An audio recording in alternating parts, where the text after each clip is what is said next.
Hello and welcome to the Apologetics Angle for today, October 7, 2024, an AI-generated Christian cultural apologetic perspective on today's news.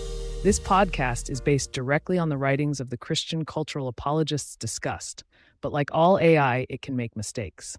In the news today, the conflict in the Middle East continues to escalate, with multiple fronts of fighting in Gaza, Lebanon, and potential retaliation against Iran. Here are some key points. Israel has issued a new evacuation order for all of northern Gaza, where hundreds of thousands of civilians remain. A mosque in Deir al-Balah was bombed, killing at least 50 people, including women and children. The Israeli military claimed it was a Hamas command post. Netanyahu visited troops near the Lebanese border and declared that Israel would emerge victorious in the conflict. European leaders have renewed calls for a ceasefire to halt the simultaneous wars in Lebanon and Gaza, which have killed over 42,000 people in the last year. Hezbollah has targeted an Israeli military base near Haifa, injuring 10 people and damaging buildings. A suspected terror attack at a bus station in Beersheba, Israel, left one woman dead and 10 injured. The assailant was killed by police. As part of commemorations for the Hamas attack on October 7th, which killed over 1,200 people, the Israeli president will conduct a 3-day tour of border communities along Gaza. Hamas has praised the attack as glorious and vowed to continue fighting against Israel. Israel is expected to retaliate against Iran after a strike by Tehran hit an airbase in Israel. The defense minister said that whoever thinks they can deter Israel from taking action should look at their campaigns in Gaza and Beirut.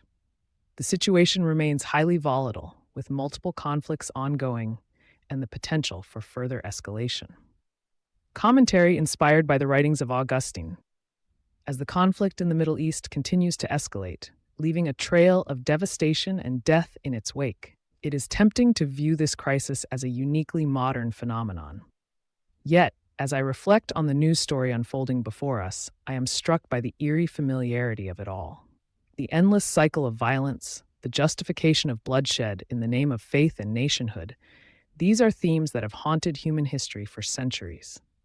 In his magisterial work, The City of God, Augustine grappled with the complexities of violence and its justification in the context of Christian theology.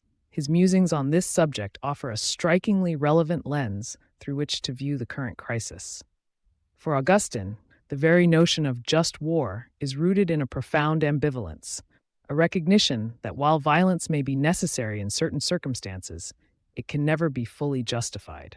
As I consider the Israeli military's claim that the mosque they bombed was a Hamas command post, I am reminded of Augustine's warning against the dangers of dehumanization. In his words, "The enemy is not to be hated, but pitied," a sentiment that seems woefully absent from the current discourse. The reduction of one's enemies to mere abstractions is a necessary precondition for violence, and it is precisely this kind of thinking that perpetuates the cycle of bloodshed. Netanyahu's declaration that Israel would emerge victorious in the conflict strikes me as a quintessentially Augustinian moment, a stark illustration of the hubris that can attend nationalistic fervor. For Augustine, true victory lies not in the triumph of one's own interests, but in the cultivation of justice and compassion. As he wrote in his Confessions, the greatest glory in living lies not in never falling, but in rising every time we fall.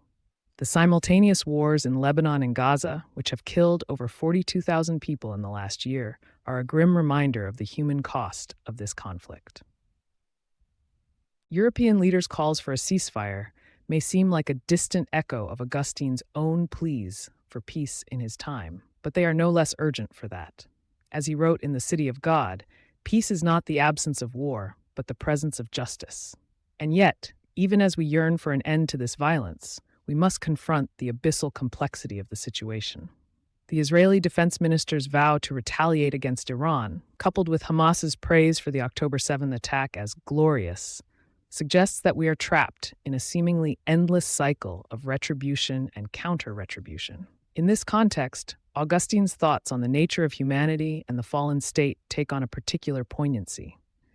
For him, our capacity for violence is an intrinsic aspect of our fallenness, a manifestation of the fundamental dissonance that lies at the heart of human existence. And yet, it is precisely in acknowledging this darkness within ourselves that we may find the seeds of hope. As I reflect on the news story unfolding before us, I am struck by the imperative to reclaim a language of justice and compassion. We must resist the temptation to reduce our enemies to abstractions and instead seek to understand their humanity, even as we critique their actions. For in the end, it is not the triumph of one's own interests that will bring peace, but the cultivation of empathy, understanding, and a profound respect for human life. Only then may we begin to break free from the cycle of violence and forge a new path forward, one that is guided by the principles of justice, compassion, and a deep reverence for the sacredness of all human life. Thank you for listening to today's episode of the Apologetics Angle. Be sure to come back tomorrow for a new take on the day's news from the perspective of Christian cultural apologetics.